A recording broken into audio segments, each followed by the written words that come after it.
अस्सलाम वालेकुम नाज़रीन, प्रोग्राम में खुशामदीद। अगर पाकिस्तान के बड़े आइनी मामलात के हवाले से किसी शख्सियत के ऊपर इस वक्त नज़रें लगी हुई हैं तो उनका नाम है एतजाज़ अहसन।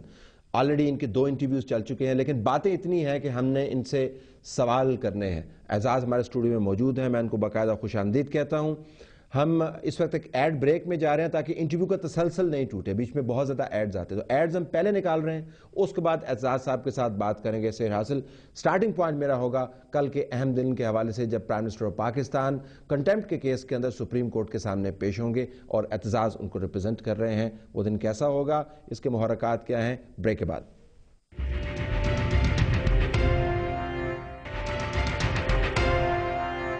प्रोग्राम में खुशामदीद नाज़रीन, एजाज हसन हमारे साथ मौजूद हैं। एजाज साहब, मैं आपसे कल के दिन के हवाले से इजहार हमदर्दी करूं या मुबारकबाद दूं?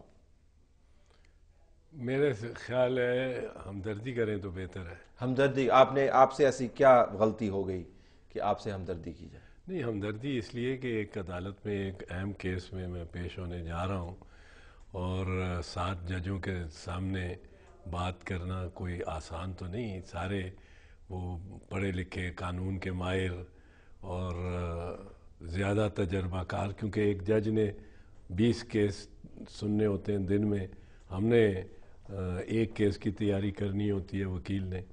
तो जज साहबान का तजर्बा उनके अंदर एक इनपुट ज़्यादा हो जाती है। तो कोर्ट सख्त है या आपने केस गलत ले लिया? नहीं, ना केस सख्त लिया ना कोर्ट सख्त होगी इंशाल्लाह। मेरे ख्याल में केस मेरी निगाह में तो बिल्कुल गलत नहीं है। अब ये मौका अदालत देगी मुझे अपनी गुजारिशात करने का, तो मैं उसमें अर्ज़ करूँगा और कोशिश करूँगा उनको अपने जो उनका अबूरी जो उनकी राय है उससे उनको एक मुख्तलिफ राय और वाक़यात और कानून और आइन की तशरीह के बाद और रिकॉर्ड की छानबीन के बाद एक दूसरी तरफ लेके जाऊं, जो मैं समझता हूं पॉसिबल है, अच्छे आर्गुमेंट के साथ। अच्छी आर्गुमेंट के साथ नहीं, बल्कि कमज़ोर आर्गुमेंट के साथ भी पॉसिबल है। ये भी पॉसिबल है और आप कमज़ोर आर्गुमेंट नहीं करेंगे, लेकिन बुनियादी मामला जो है आर्गुमेंट्स और उसकी नफीस पहलुओं से कता नज़र, बुनियादी मामला एजाज साहब ये है कि कोर्ट ये कह रही है कि एनआरओ के ऊपर हमने एक जजमेंट दिया और आपने उस जजमेंट को इम्प्लीमेंट नहीं किया, और उसके अंदर वो सिर्फ प्राइम मिनिस्टर को मुर्द इल्ज़ाम नहीं ठहरा रही, वो लॉ मिनिस्टर का भी जिक्र कर रही है, वो लॉ सेक्रेटरी का भी जिक्र कर रही है, वो नैब चेयरमैन जिन्होंने बाद में जाके माफ़ी भी मांग ली है, और वो कह रही है कि it's wilful disobedience, it's persistent, it's obstinate. तो इतने पढ़े लिखे जज, इतनी पढ़ी लिखी कोर्ट, इतने वाज़े अल्फाज में एनआरओ के ऊपर क्यों सख्त बयान लेंगे? क्या वाकई इंप्लीमेंट नहीं?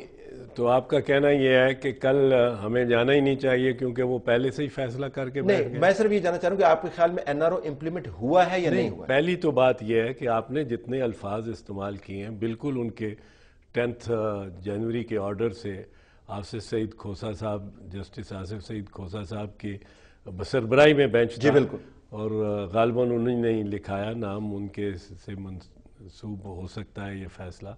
और ज़बान की जो कुदरत है और जो सहल बयानी है उस फैसले में, जो उसमें एक एक्सप्रेशन की पावर है, वो यकीनन मेरे ख्याल में खोसा साहब की है, अपनी जस्टिस खोसा साहब की, जो कि उनके पास एक वाकई एक गिफ्ट है। लेकिन अगर तो आप ये मुझे बताना चाह रहे हैं कि वो फैसला करके बैठ गए और वही उनका हतमी फैसला है, तो फिर तो मुझे वज़ीर आज़म को कल जाना ही नहीं चाहिए। बिल्कुल जाना। मैं सिर्फ ये चाह रहा हूं कि कोर्ट कह रही कि एनआरओ इंप्लीमेंट नहीं हुआ, ये कोर्ट कह और रही है। आपके ख्याल में एनआरओ इंप्लीमेंट हुआ है या नहीं हुआ? मैं सिर्फ आपसे पहले ये जानना चाह रहा हूं। मेरे ख्याल में एनआरओ जिस हद तक इम्प्लीमेंट हो सकता था उस हद तक हो गया है, और बाकी अगर कोई चीज़ है तो वो मौखर की जानी लाजमी है, क्योंकि सदर को के सामने एनआरओ की इम्प्लीमेंटेशन के रास्ते में एक दीवार खड़ी है, वो आर्टिकल 248 की, और आर्जी दीवार, मुकम्मल दीवार नहीं। वो फैसले की कोई रिव्यू नहीं मांग रहा। हम ये नहीं कह रहे कि फैसले पे नजरसानी करें, लेकिन इसमें तो सदर साहब का जिक्र ही नहीं किया उन्होंने। नहीं, इसमें तो अहमद रियाज शेख की बात नहीं, कर रहे अहमद हैं, रियाज मलिक शेख- मोहम्मद क्यूम की बात कर रहे हैं, इसके अंदर तो ख्वाजा की बात कर रहे हैं। तो मैं सिर्फ ये ख्वाजा वाला पार्ट या मलक क्यों वाला ये इंप्लीमेंट हो चुका है ना? ये तो नैब का मामला, इसमें मैं वकील नहीं हूँ, इसमें शाइक उस्मानी साहब उसके वकील हैं। लेकिन वजीर आजम से मुतालिक जो है वो स्विस अदालतों को ख़त लिखने का मामला है। ये जो हिस्सा है अहमद रियाज शेख, क्योंकि वो मुजरिम करार दिए जा चुके थे, उनको क्यों DGFIA एडिशनल DGFIA लगाया गया, या अदनान ख्वाजा को जो मुजरिम करार एक दिए गए थे एक और केस में, उनको क्यों OGDC का चेयरमैन लगाया गया। कोर्ट ब्रैकेट कर रही है ना, it is quite clear to us that by now that the federal government जी and the National Accountability Bureau are not serious in the matter at all, and those concerned are only interested in delaying and prolonging the matter on one pretext or the other. तो court की नजर में कड़ियां मिलती हैं आपस में contempt की?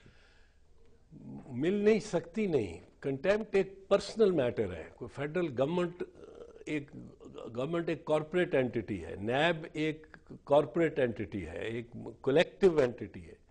अब आए हैं डायरेक्टली कि प्राइम मिनिस्टर आप आए हमारे सामने और आप बताएं, आप जिम्मेदार हैं as chief executive, as chief executive, not as an individual. No as chief executive, but उनको capacity as chief executive but as individual.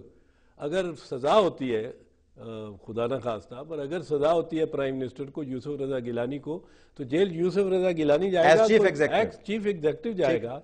But chief executive कोई तो एक कॉन्सेप्ट है ना, फिजिकल इंसान जो फौजदारी मुकदमे में जवाबदेह होता है, फौजदारी मुकदमे में फिजिकल इंसान जवाबदेह होता है, उसको सजा होनी होती है या उसको बरी किया जाना होता है।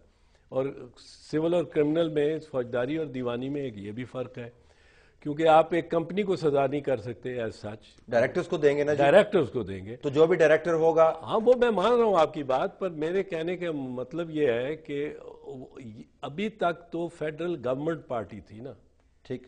अब यूसुफ रजा गिलानी को उन्होंने सामने कर लिया है। अब यूसुफ रजा गिलानी को सुनेंगे, उसकी बात सुनेंगे, उसको उसका मौक़िफ़ सुनेंगे, उसके अगर ट्रायल चलाना हुआ तो, अगर ट्रायल चलाना हुआ तो आर्टिकल 10A के तहत अब फंडामेंटल राइट है to a fair trial and due process, वो पूरी करेंगे तो फिर ही कुछ फैसला कर सकते हैं। कितना टाइम चाहिए? कोर्ट सेज कि this court has already shown a lot of grace and magnanimity. आपका जो कंटेंशन है कि इतनी मैग्नेनिमस नहीं, सुना नहीं है। They saying we have shown a lot of grace and magnanimity in the matter and has demonstrated a lot of patience and restraint in this regard over the last about 2 years। Ejaz साहब, कितना time लगता है किसी chief executive को ये prove करने के लिए? 2 साल is a very long time. देखिए, आप कोर्ट को मुतमईन कर रहे हैं। अब फेडरल गवर्नमेंट को एक सिविल प्रोसेस में और एक शख्स को एक क्रिमिनल प्रोसेस में, ये एक नई प्रोसीडिंग है, ये डी नोवो प्रोसीडिंग है। इसमें हर चीज ओपन होनी चाहिए, हर चीज, क्योंकि अब एक आप कह रहे हैं एक इंडिविजुअल को तुम्हें हम सजा देते हैं, अब उसको इख्तियार है कि वो कहे। और मैं अभी भी कोई रिव्यू ऑफ द जजमेंट मांगने के लिए नहीं जा रहा हूं, वो तो डिसमिस हो जाएगी रिव्यू पिटीशन, पर उसमें एक शख्स को जब आप करते हैं तो उसको इख्तियार है, क्योंकि सजा होनी है। He is not been heard. वजीर आजम यूसुफ रजा गिलानी का तो कोई वकील नहीं हुआ, उसका नाम तो मुकदमे में नहीं आया, अब आ रहा है।